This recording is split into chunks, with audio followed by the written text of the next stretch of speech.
Welcome to the Real Exchange. We have a special guest today. Tell us your name. I am Alexxiss Jackson with two X's and two S's. So Alexxiss Jackson. Yeah, when I first saw that, I was like, wow, is this real? And then I was like, that's so cool. Like, I actually legally changed my name. you did? Yeah, so basically I was kind of a weird kid and I just like always wanted to do different stuff. And so I would have like a different name like every couple of weeks. Like one time it was, Lisa. Sometimes like I would just kind of like switch my name up. Like started for when I was like maybe 5 or 6, just randomly. I didn't have multiple personality disorder, but so I like to like just change my name a lot, and nobody really paid attention to it because I would just do it and then I would change my mind later. So when I was like 12, I started spelling my name Alexxiss, and again nobody really paid attention to it because it was in line with the kind of stuff that I just did. Mhm. And that one actually stuck though, so I just started spelling my name that way, and then when I turned 18 I legally changed it so that I wouldn't have to remember to spell it the other way if I was signing official documents. So yeah, I think that's really cool. It's like you have a permanent stage name, like Alexxiss Jackson, Alexxiss. That's like, cool. My parents decided what my name was going to be, but it's nice to think that I put my own little spin on it once my personality was formed all the way. Mm-hmm. That's cool. That's cool. So, Alexxiss, tell us a little about your background and what you do. Well, I'm a director of photography and music video director. Essentially, for those who don't know, a director of photography is essentially the head of the camera and lighting department on a given production. So that means I'm responsible for things like camera movement, lighting, shadow, contrast, and just working really closely with the director to realize his or her vision for what the film is supposed to look like aesthetically. And production is always a team sport and everybody kind of fulfills their role and is a cog in the machine. But the director of photography is specifically responsible, like I said, for like lighting and camera movement and stuff like that. Mm-hmm. In terms of my background, I'm originally from Detroit and I went to the University of Michigan, go Blue. I went there for film school. Okay. And then I also did like the summer film program at the University of Southern California. So, yeah, that's my background. Okay, cool. So you are a female cinematographer. That's not something that you see too often. What is that world like, and how do you deal with being a minority in your field? It's definitely, it can be a struggle at times. It has its pros and cons, I think, like anything else, but I think that it's important to have more women in camera and in camera department because of the ways that everybody is uniquely qualified to tell a different story than the next person, because the personal experiences that I've gone through in my life may give me a slightly different perspective and might enable me to see something slightly different in a story that somebody else wouldn't. And so when certain groups of people are being largely left out of those aspects of production, I feel like it's a negative for everybody involved because those perspectives aren't being shown. So with, the camera department and cinematography, women are such a small percentage, unfortunately. And even as there has been more and more progress in other realms of production, like directing and editing and producing, women still overall, like according to a study by San Diego State's Center for Women in Film and Television, women make up 18% of the roles that they looked at behind the camera. So like writers, editors, directors, and which is crazy when you think about it because women make up 51% of the general population, but we only make up 18% of these film jobs. And cinematography is the lowest out of all of that. Women make up about 4% of cinematographers in Hollywood. Like the American Society of cinematographers is only 4%. Yeah, if you look at the top 100 highest grossing films from last year, 2017, only 2 of those were had a woman DP. So like 2 out of 100. So that means like 98 of the top 100 films had a male cinematographer on them. Mm-hmm. And it's crazy. Wow. So to answer your question in terms of what it's like to be a minority in my field, I kind of gave the positive aspect of it a second ago in terms of how people are uniquely qualified to tell stories. But the flip side of that is that because there aren't that many of us, it can make it harder in a lot of ways for us to get traction or like get our foot in the door, because it's easier for people to look at us and say, oh, well, women are cinematographers, because I don't ever see women cinematographers, you know? Mm-hmm. So it's like it just kind of becomes one of those things that continue, because when people think director of photography, they think male. As a matter of fact, like one of my favorite stories about this whole thing is I remember, like, I'm going to try to tell this story without incriminating anybody, but there's this like one person, I was there was this person, every single time this person saw me, I had a camera in my hand, right? So there have been like stories of me being on set and people mistaking me for a makeup artist, being like, oh, are you so-and-so, like you're the makeup artist? And I'm like, no. But like this particular, like every single time they saw me, they saw that I had a camera in my hand. And so they're like, oh, do you do makeup too? Why would you would literally never even think to ask, like if you saw a man walking around with a camera, you would not say, oh, no. Like it wouldn't even be a thought that would cross anybody's mind. So it's just it's one of those things, and there's a lot of different layers to how it plays out. Because even within women being such a small minority of cinematography and like cinematographers, being a woman of color, when you add that intersectionality of race and gender, that like makes it even worse. I don't even have the numbers really. I can tell you that I know, like working in Hollywood on features and stuff like that, I know of one Black female cinematographer. There may be more, but I only know of one. Because how few and far between we are, especially once you get on that like mass scale. So yeah, it can definitely be a struggle. I think that a lot of times people may take for granted how these certain obstacles that may not be tangible, that you may not be able to see a concrete example of it, are absolutely still there in the way that they kind of shape the world around us and shape who's given access to certain opportunities, or who is just automatically given a certain level of, benefit of the doubt or believing in them. Versus, there's this quote that I always like to reference of this other female cinematographer where she said that she feels like there's an assumption of capability when it comes to men and an assumption of incapability when it comes to women. That's absolutely a thing. Just something as simple as, if a man walks on the set and says, I'm the director of photography, nobody thinks anything of it. They're like, all right, cool, bet. But if a woman comes there and she says, yeah, I'm the director of photography, people are like, oh, really? It's strangers, you know what I mean? Like, they're going to be looking for reassurance or to be convinced that I'm supposed to be doing that. And they're not necessarily off the bat otherwise. So.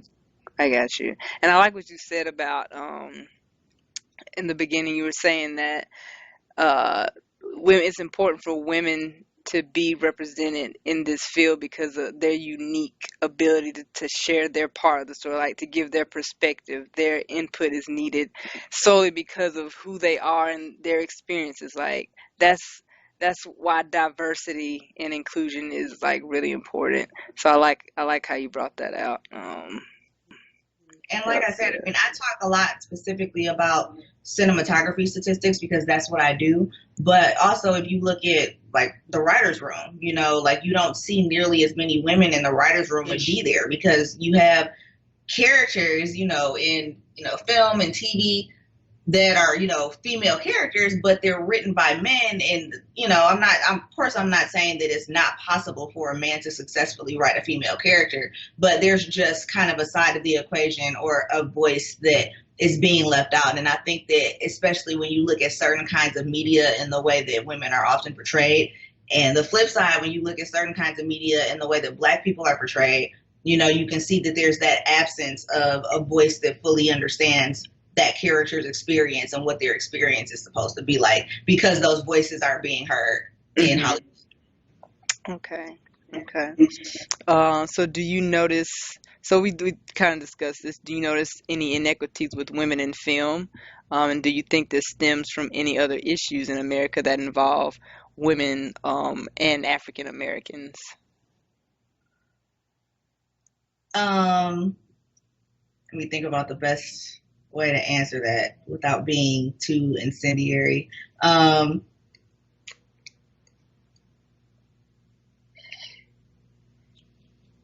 we're not represented as much as we could be or should be, and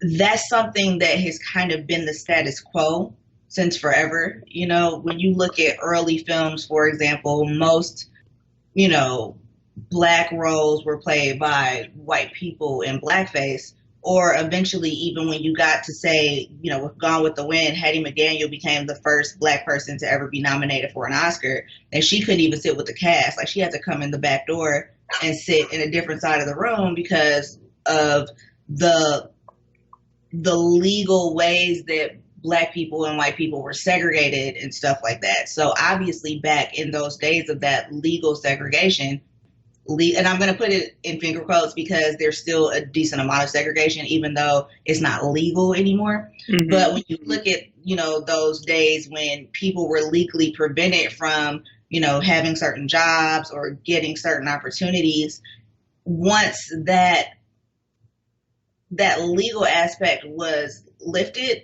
there wasn't really anything done in a comprehensive manner to fix how unbalanced it was. You know what I mean? So it's like you have this many people of a certain group that are in the industry and only, you know, this many of this group for because of that like legal segregation, like I said. And then you say, okay, well, there's no more legal segregation, but now there's still just this amount of people, and it just grows like really, really slowly because nobody really took the initiative to say, okay, well, now that this has been lifted, now we're going to go out of our way to shift this and get it back to being equal, you know? Hmm.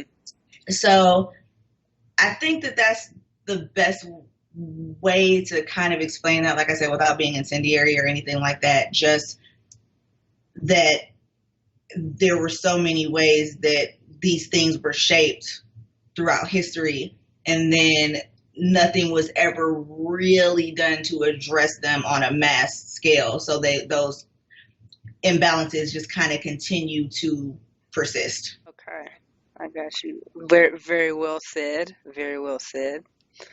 Um, so we talked before, and you mentioned that while you were at university, it was at a time where it was at the height of the Supreme Court case about affirmative action in America. How do you feel this shaped your college experience?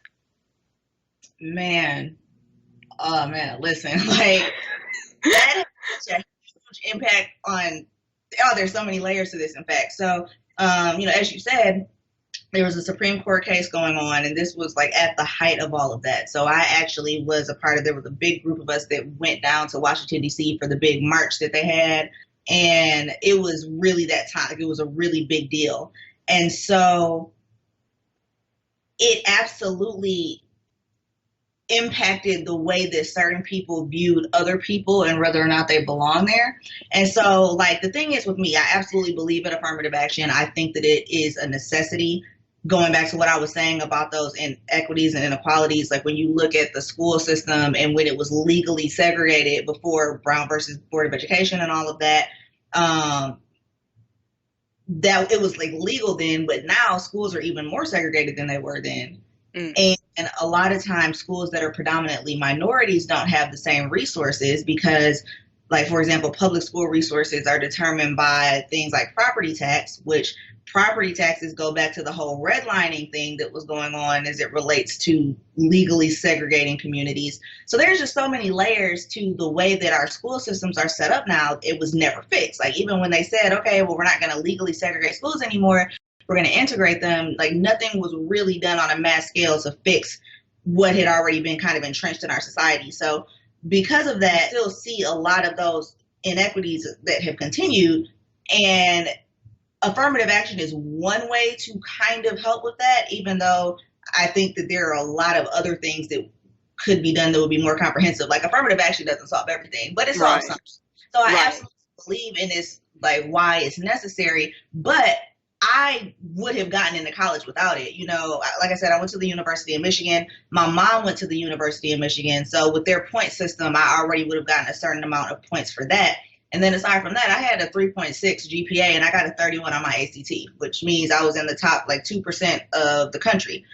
And I don't think that standardized testing necessarily decides how smart somebody is. I don't think that's the only marker of intelligence at all, or even necessarily a marker of intelligence, but it's the way that they decide college admissions. So based on the way that they decide college admissions, I was more qualified than 98% of the people in this country to be at that school. However, people assumed that I was only there because of affirmative action and that they were smarter than me or that I didn't deserve to be there.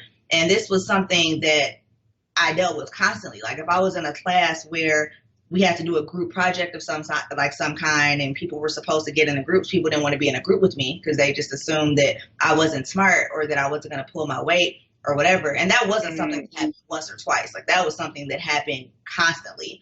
So yeah, that absolutely had an impact on my college career. I mean, I loved the University of Michigan. I had a great time there, but that was something that happened, and something that kind of again goes along with what we're saying about this idea of being a female cinematographer in a male-dominated field. Just people making assumptions based on what they have in their head about somebody else's capabilities or somebody else's competence, and how that kind of plays out and manifests itself and continues to keep those imbalances that we're talking about.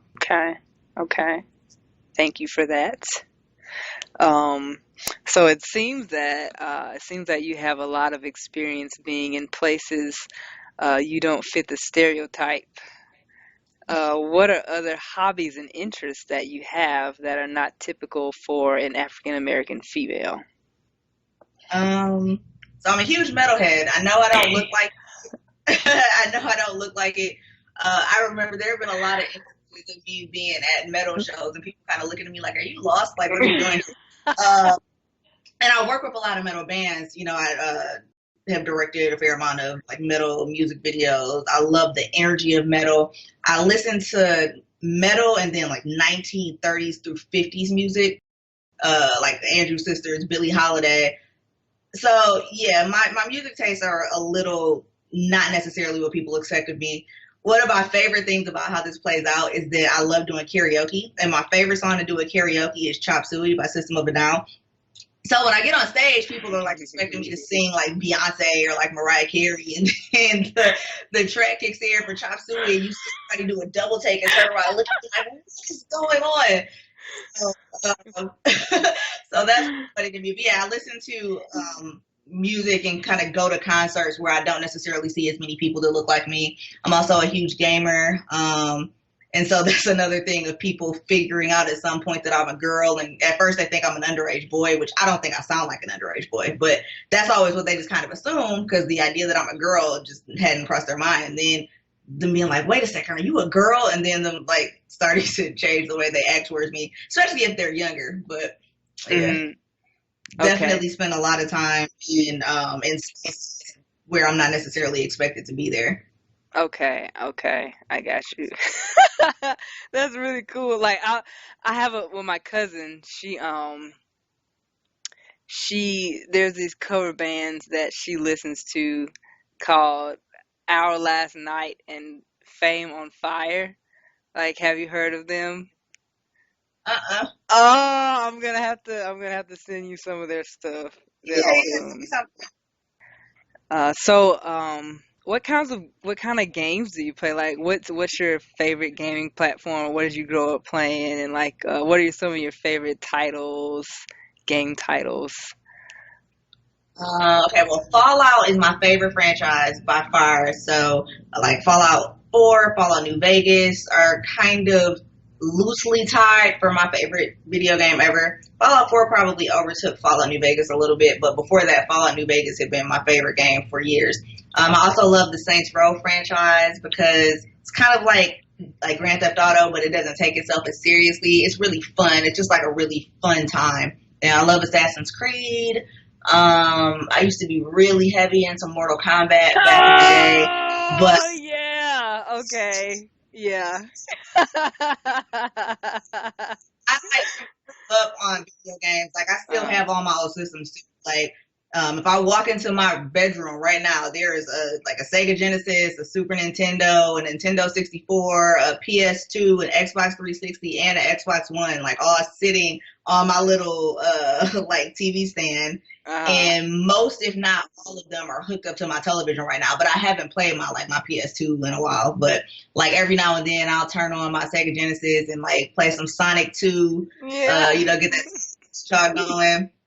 Or play Mario Kart on my Nintendo 64.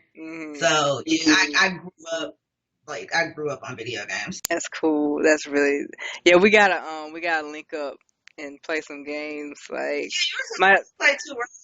Huh? You telling you play video games too, right? Yeah, we grew up on Nintendo, like Super Nintendo and Game Boy and Game Boy Advance, and I'm partial to Zelda. Like Link is my hero. I'm from Hyrule. But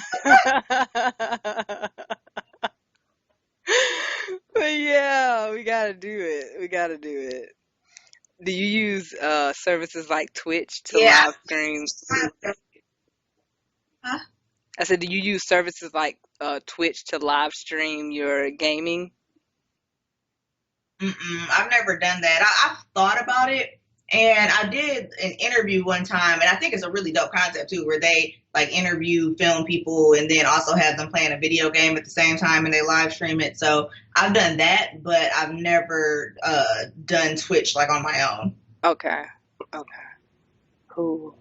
So let's talk about your fascination with music and music videos. What draws you to this particular subject area? Well, I used to watch music videos like all day when I was younger, like back in the heyday of the music videos, like in the 90s. And I've always loved music, and I've loved this idea of kind of melding this like visual imagery with a song, because I feel like music evokes certain emotions, like all the good music does, so you have a song that evokes sadness, or it's like being sentimental or feeling lonely, all these different emotions that you hear musically, and then how that translates to a picture, like a moving picture. Like that's just always been really dope to me. And I feel like music videos are kind of a fusion of so many different art forms, because you can have a dancer in the music video, and so now you've incorporated dancing. You already have the music, you have the film aspect because it's a video, and you can also, play around with color in this way that makes it kind of a painting, and there's that narrative freedom to tell a story that happens, say, over the course of 3 minutes, or maybe it happens over the course of 6 years, or maybe it happens over 4 seconds because you're shooting in super slow motion. Like, I just feel like there's so much narrative freedom with music videos that you don't necessarily see with like actual narrative films, because with those you have to be a little bit more like straight-laced and follow a format and like have things make sense. And I feel like with music videos you don't necessarily have to do that. Like you can really show or tell the story of an emotion just by itself without having to, worry about the kinds of conventions that you have to worry about in other art forms. Okay, so I want us to look at some of your work. So we're gonna like take a little break and see what you got.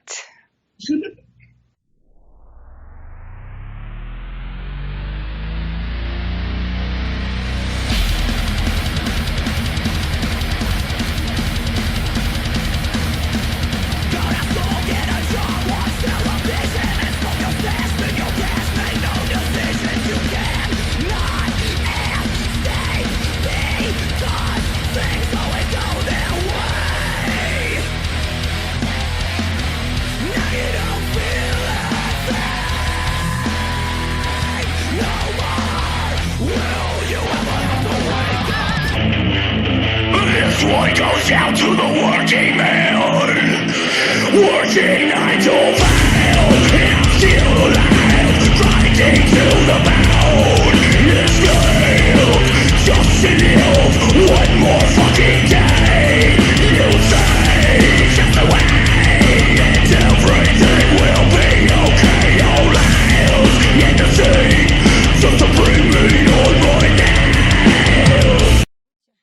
Together, clap soft.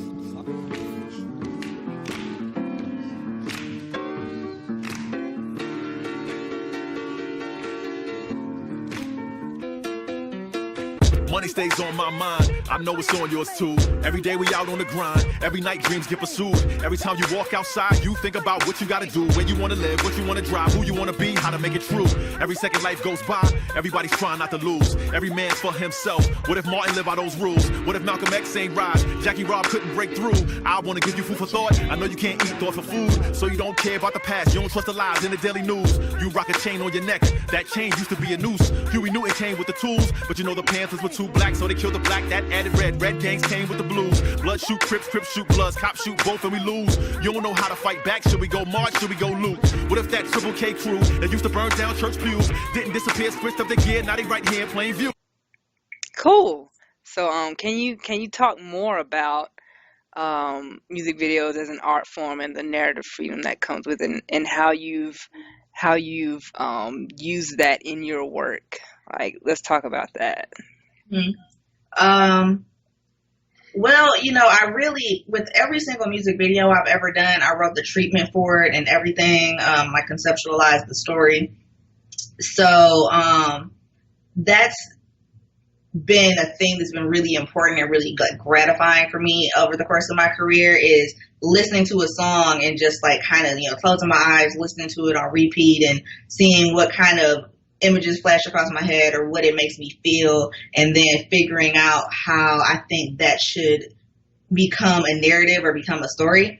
And then, a lot of times I've had artists kind of already have an idea of what they wanted to do, and I might either take their idea and expand upon it, or I might come back with something completely different. Like, yeah, I heard what you said, but I think we should do this. And, every single time they've been like, oh, I love that, let's go with your idea. And it means a lot to me that my interpretation of these artists' songs and their lyrics has always been true enough to them to go with my idea. Like, that's been really rewarding for me. And so, like, saying all that to say, like, taking something that I just made up in my head while listening to music, because anytime I listen to any song, I make up a music video for it in my head. Like, I can't turn that off. That's just something I've been doing since I was a kid.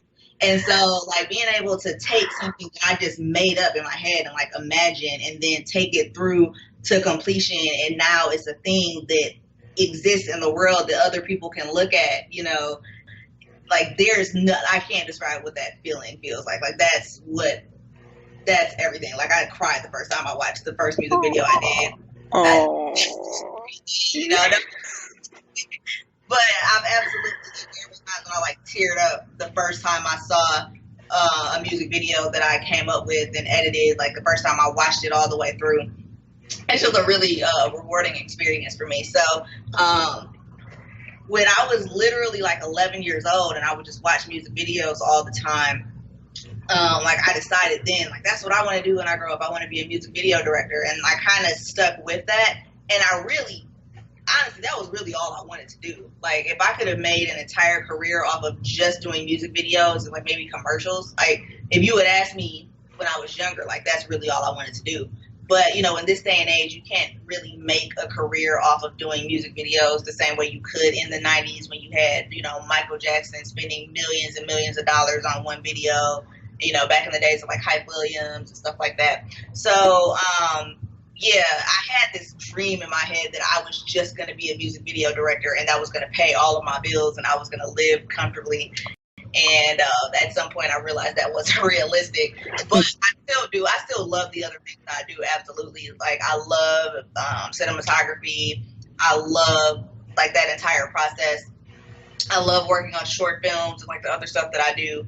But yeah, my passion, like, the thing that drove me into, like, the world of filmmaking was my love for music videos when I was, like, a teenager. Okay. So let's so we're gonna enter our last segment Let's talk about your musical interests. So what are your musical interests, and have you played any musical instruments? I played piano for 11 years, so from when I was 6 to 17, and I would like compete in like yearly like competition and stuff like that. I might have won first place like more than once, but the thing that really jumps out to me is that I played Flight of the Bumblebee one year, and what Hmm. and man, I practiced like every day for like an hour to get that song down, and I walked up there and I did it, and it was dope. But I don't really play the piano anymore because I don't have access to it. Hmm. So I can remember how to play like two songs on the piano, but that's it. I also played clarinet in marching band and like Okay. and I've always wanted to learn how to play the guitar, but my nails have always been too long. It's the shortest my nails have ever been since I was like 17, so I could probably actually do it now. But yeah, in terms of musical taste, as I said earlier, I listen to mostly like 1930s through 50s music. I collect vinyl and also metal. I listen to a little bit of everything though. Like I can appreciate the different genres of music, but like what I listen to the most is like metal and 30s music. But if you put my iPod on shuffle, you'll get Metallica or like Slayer, you'll get The Temptations, you might run into Britney Spears, and you also might run into a Disney song. Like, Okay. Okay.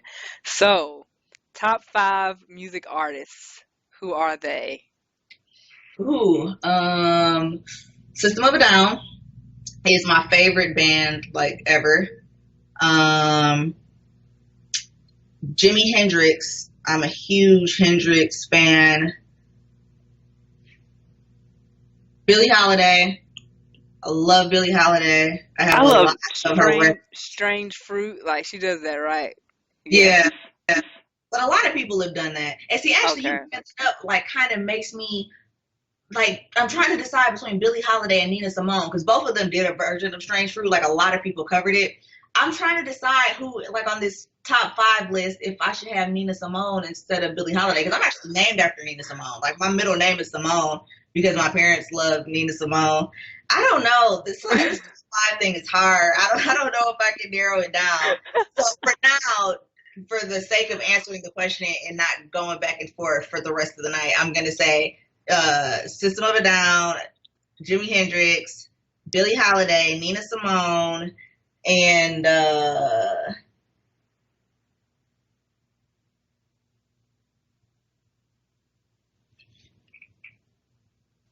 trying to think who do I own the most like stuff by. Mm, I'm gonna say the Andrew Sisters for time because I like I said I love like 30s and 40s music and I listen to that a lot. And really, my love for like 30s to 50s music kind of came from my obsession with Fallout when I first started playing Fallout, the video game, yeah, yeah. like all the old school music in there. So yeah, I'm gonna say them, and I'm gonna like that's just gonna be my answer, and I'm you know Okay. I'm gonna commit to that answer. Okay. Top five songs to listen to. Oh wow, it kind of depends on my mood. Um, this one might take me a while to think about. My favorite song ever is "Don't Know Why" by Norah Jones, and I think that has to do with just listening to that song on repeat around the time that it came out. It kind of reminds me of some different like periods in my life, so I think that's why that song still really resonates with me. And the music video was really dope. And Glycerine by Bush is probably my second favorite song of all time. Uh, I don't really know exactly how to explain that one, but for some reason that song has just stuck with me for the past like 20 years since it came out. Purple Rain by Prince is one of my favorite songs. The whole version though, they can't cut it off before the like you gotta have that. You can't leave that off. Let me see what else.